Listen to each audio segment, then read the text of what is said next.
Bonjour à tous et à toutes. Aujourd'hui, je vous présente 3 fleurs de bac super intéressantes en matière de changement, notamment dans toutes les transitions de vie que vous traversez et des transitions planétaires comme on le vit actuellement en ce moment.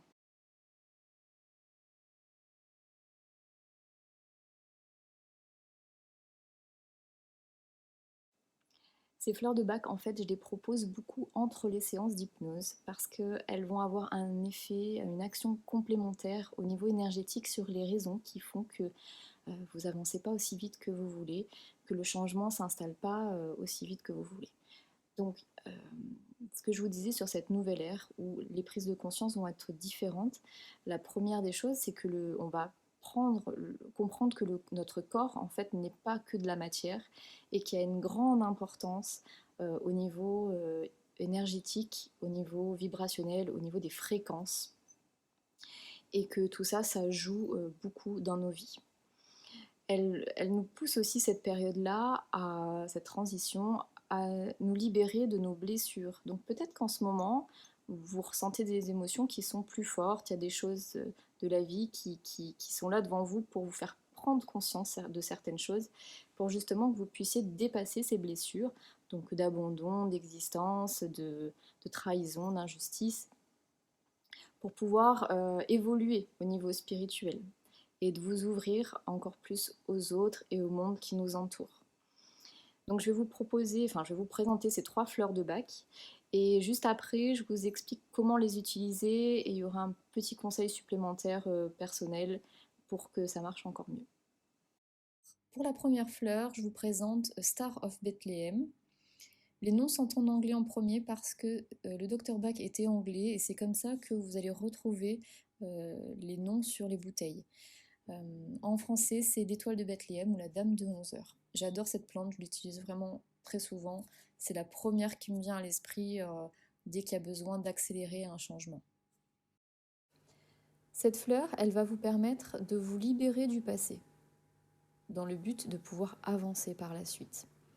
Ça va permettre de vous libérer des traumatismes, qu'ils soient conscients ou inconscients, de faire un travail de deuil par rapport à une personne, par rapport à une situation ou un contexte. Et donc ça, c'est ce que j'ai appris. Mais j'ai spécifiquement demandé à l'univers de m'aiguiller en fait sur les fleurs de bac. C'est pour ça que je vous ai fait une vidéo sur ça. De m'aiguiller sur les fleurs de bac en ce moment qui peuvent nous aider dans cette transition, dans cette période de changement où notre conscience s'ouvre à d'autres choses, à d'autres connaissances. Et en fait, c'est vrai que cette fleur-là, elle va nous aider aussi à nous débarrasser, à nous libérer de nos anciens comportements, de nos anciennes façons de penser et de nos anciennes connaissances. Parce que c'est quelque chose qu'on a toujours connu. Et c'est vrai que même si on commence à avoir conscience de certaines choses, ça va vraiment nous aider à les intégrer et à nous libérer de tout ce qui est ancien en fait. Donc c'est vraiment une super fleur en ce moment pour vraiment évoluer dans dans cette nouvelle ère. La deuxième fleur que je vous présente, c'est Crab Apple. C'est le pommier sauvage.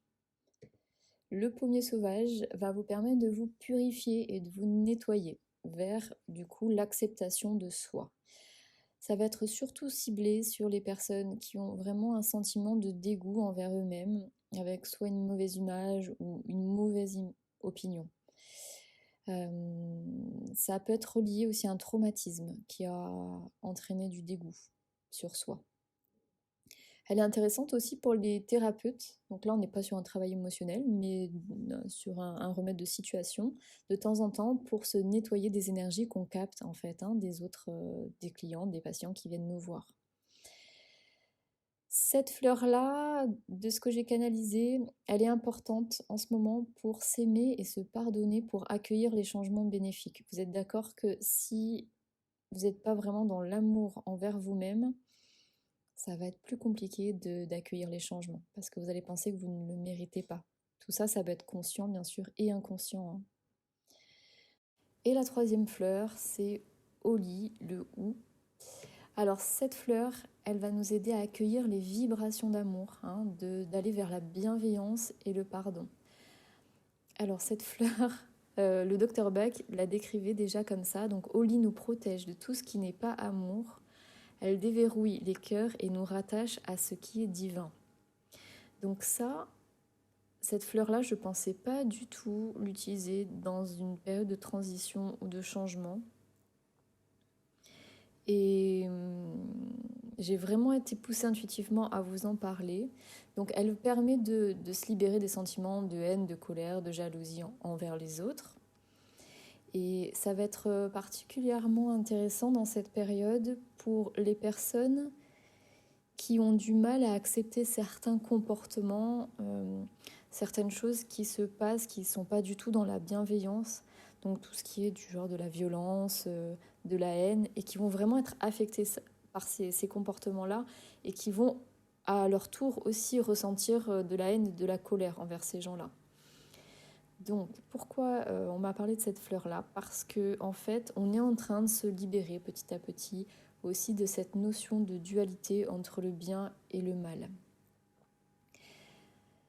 Et en fait, ça va nous permettre d'accepter plus facilement que les autres ne vivent pas cette transition au même rythme que nous.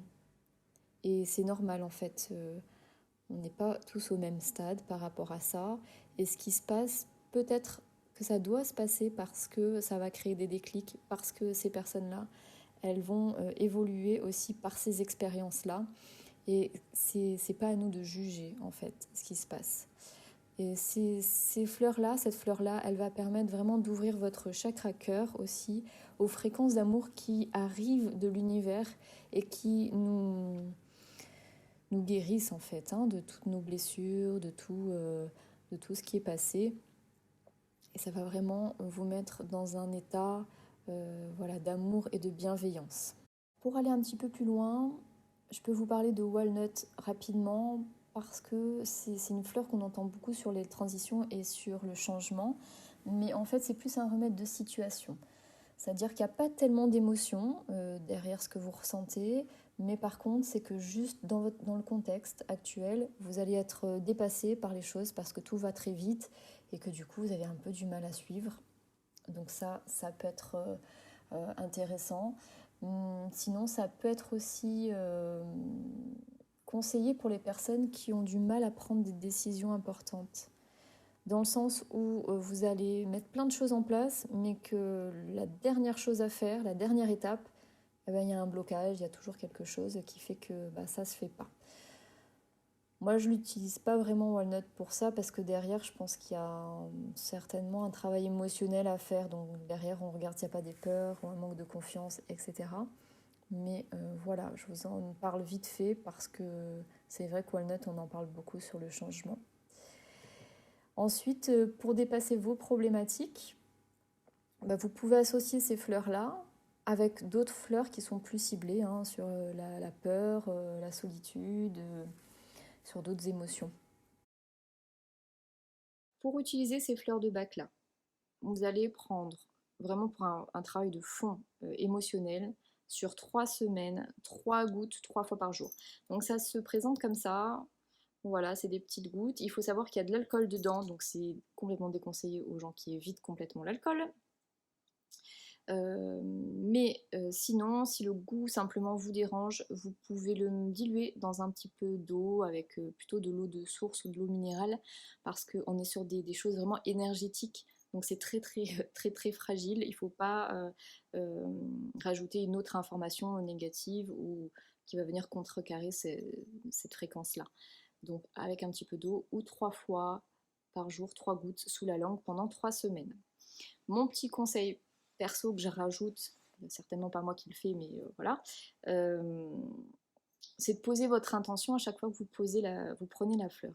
C'est-à-dire que si vous prenez la première fleur, par exemple étoile de Bethléem, et que vous avez besoin de vous libérer du passé, donc vous prenez vos gouttes et en même temps, voilà, posez-vous en conscience en vous disant je me libère du passé ou je me libère de tel traumatisme, je me libère du passé pour avancer, pour aller de l'avant.